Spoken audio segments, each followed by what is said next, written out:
Nunca olvidaré el día en que vino a vivir con nosotros. Mi marido lo trajo al regreso de un viaje. Llevábamos entonces cerca de 3 años de matrimonio. Teníamos 2 niños y yo no era feliz. Representaba para mi marido algo así como un mueble que se acostumbra uno a ver en determinado sitio, pero que no causa la menor impresión. Vivíamos en un pueblo pequeño, comunicado, distante de la ciudad, un pueblo casi muerto o a punto de desaparecer. No pude reprimir un grito de horror cuando lo vi por primera vez. Era lúgubre, siniestro, con grandes ojos amarillentos, casi redondos, sin parpadear, que parecían penetrar a través de las cosas y de las personas. Mi vida desdichada se convirtió en un infierno. La misma noche de su llegada supliqué a mi marido que no me condenara a la tortura de su compañía.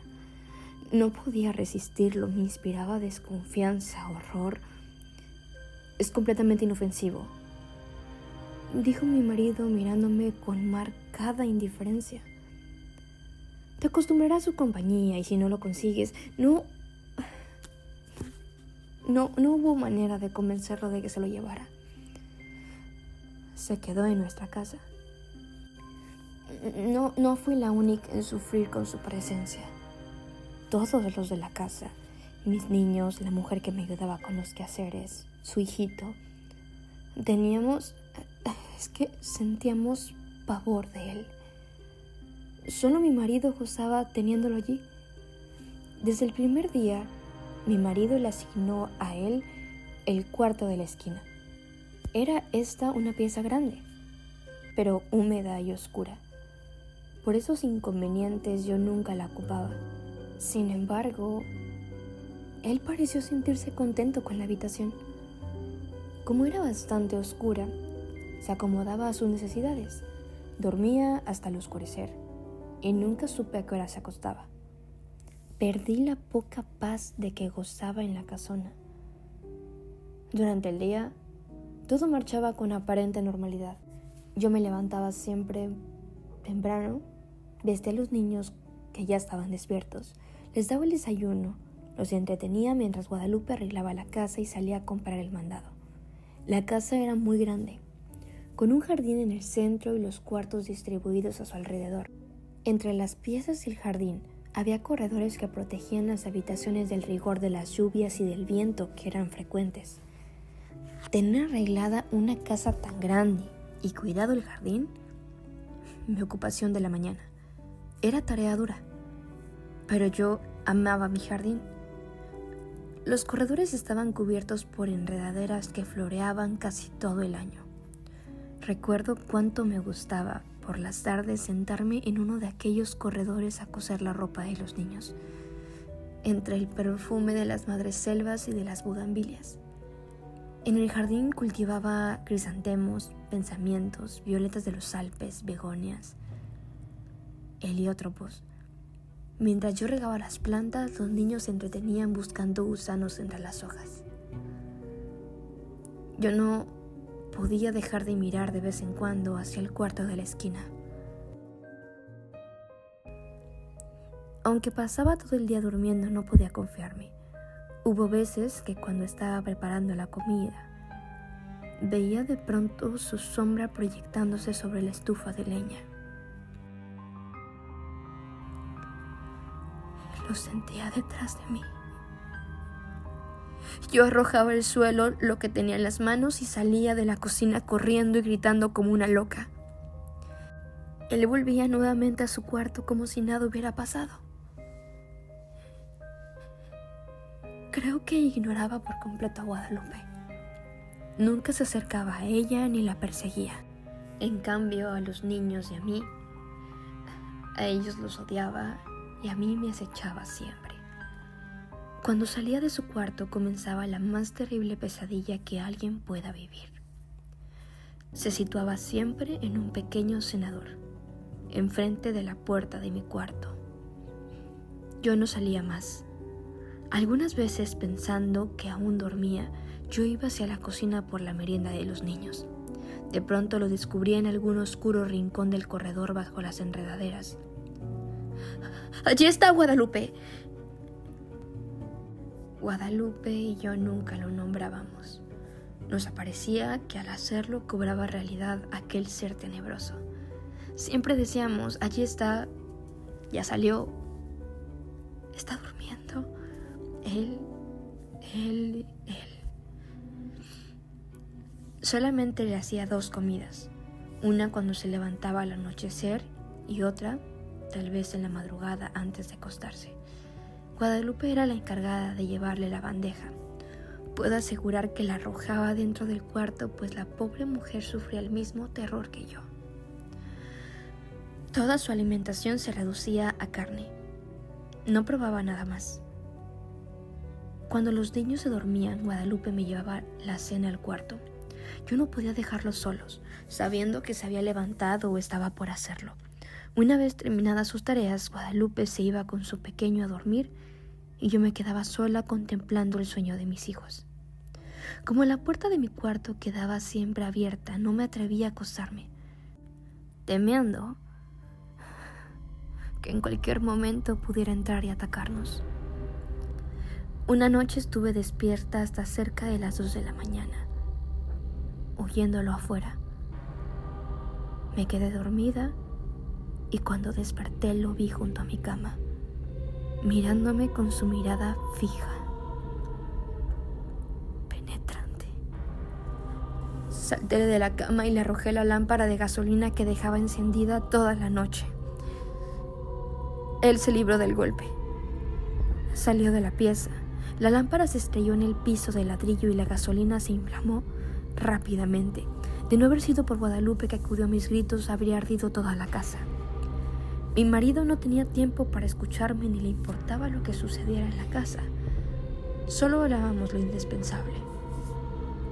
Entre nosotros, desde hacía tiempo el afecto y las palabras se habían agotado. Vuelvo a sentirme enferma cuando recuerdo que Guadalupe había salido a la compra y dejó al pequeño Martín, su hijo, dormido en un cajón donde lo acostaba durante el día.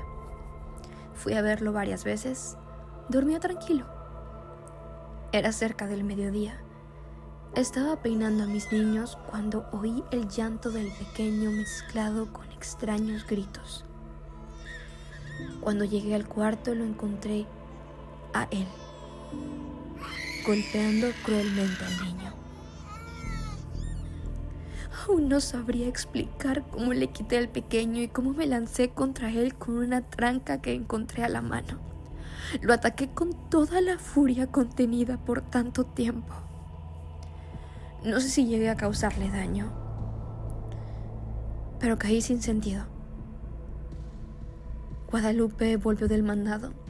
Me encontró desmayada y a su pequeño lleno de golpes y de araños que sangraban. El dolor y el coraje que sintió fueron terribles. Afortunadamente el niño no murió y se recuperó pronto. Temí que Guadalupe se fuera y me dejara sola. Si no lo hizo fue porque era una mujer noble, valiente y que sentía gran afecto por los niños y por mí. Pero ese día nació en ella un odio que clamaba venganza. Cuando conté lo que había pasado a mi marido, le exigí que se lo llevara, alegando que podía matar a nuestros niños como trató de hacerlo con el pequeño Martín. Cada día estás más histérica. Es realmente doloroso, deprimente contemplarte así. Te he explicado 1000 veces que es inofensivo, dijo mi marido. Pensé entonces en huir de aquella casa, de mi marido, de él. Pero no tenía dinero. Los medios de comunicación eran difíciles. Sin amigos ni parientes a quienes recurrir, me sentía tan sola como un huérfano. Mis niños estaban atemorizados. Ya no querían jugar en el jardín, ya no se separaban de mi lado. Cuando Guadalupe salía al mercado, me encerraba con ellos en mi cuarto. Esta situación no puede continuar, le dije un día a Guadalupe. Tendremos que hacer algo y pronto, me contestó. ¿Pero qué podemos hacer las dos solas? Solas, es verdad, pero con un odio. Sus ojos tenían un brillo extraño. Sentí miedo y alegría. La oportunidad llegó cuando menos la esperábamos. Mi marido partió para la ciudad a arreglar unos negocios. Tardaría en regresar, según me dijo, unos 20 días. No sé si él se enteró de que mi marido se había marchado, pero ese día despertó antes de lo acostumbrado y se situó frente a mi cuarto. Guadalupe y su niño durmieron en mi cuarto ese día y por primera vez pude cerrar la puerta. Ella y yo pasamos casi toda la noche haciendo planes. Los niños dormían tranquilamente. De cuando en cuando oíamos que él llegaba hasta la puerta del cuarto y la golpeaba con furia.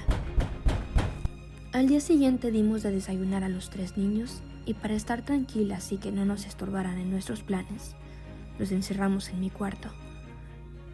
Guadalupe y yo teníamos muchas cosas por hacer y tanta prisa en realizarlas que no podíamos perder tiempo ni en comer. Ella cortó varias tablas grandes y resistentes, mientras yo buscaba martillo y clavos. Cuando todo estuvo listo, llegamos sin hacer ruido hasta el cuarto de la esquina. Las hojas de la puerta estaban entornadas. Manteniendo la respiración, bajamos los pasadores, después cerramos la puerta con llave y comenzamos a clavar las tablas hasta clausurarla totalmente. Mientras trabajábamos, gruesas gotas de sudor nos corrían por la frente. No hizo entonces ningún ruido. Parecía que él estaba durmiendo profundamente. Cuando todo estuvo terminado, Guadalupe y yo nos abrazamos llorando. Los días que siguieron fueron espantosos. Él vivió muchos días sin aire, sin luz, sin alimento. Al principio golpeaba la puerta. Tirándose contra ella, gritaba desesperado, arañaba. Ni Guadalupe ni yo podíamos comer ni dormir. Eran terribles los gritos. A veces pensábamos que mi marido regresaría antes de que hubiera muerto. Si lo encontrara así, su resistencia fue mucha. Creo que vivió cerca de 2 semanas. Un día ya no se oyó ningún ruido, ni un lamento, nada. Sin embargo, esperamos 2 días más antes de abrir el cuarto. Cuando mi marido regresó, lo recibimos con la noticia de su muerte repentina, desconcertante. El huésped, Amparo Dávila.